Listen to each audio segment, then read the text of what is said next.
বাইকের tax token date expire থাকা অবস্থায় নষ্ট হয়ে গেছে কাগজটা। যেহেতু এখনও 1 বছর এই ট্যাক্স টোকেনের ডেট আছে, তো আমার এখন এইটাকে রিনিউ করে নিতে হবে। আর এটা আসলে কিভাবে করব, কোথার থেকে করব, সেই সব কিছুই থাকবে আজকের এই ভিডিওতে। সবার আগে হচ্ছে, যখন এই ট্যাক্স টোকেনটা আপনার নষ্ট হয়ে যাবে সেই ক্ষেত্রে আপনার এটা চেঞ্জ করার অপশন আছে।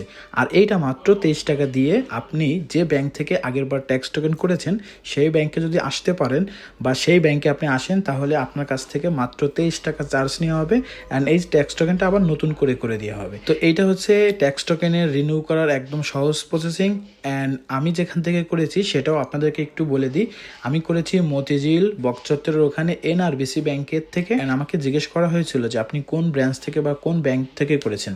যদি আপনি এনআরবিসি ব্যাংক থেকে করেন তাহলে আপনি এনআরবিসি ব্যাংকে আসলেই মাত্র 23 টাকা চার্জ দিয়েই 23 টাকার চার্জ দিলেই আপনার এটাকে রিনিউ করে দেবে, আপনার আবার কাগজটা নতুন হয়ে যাবে।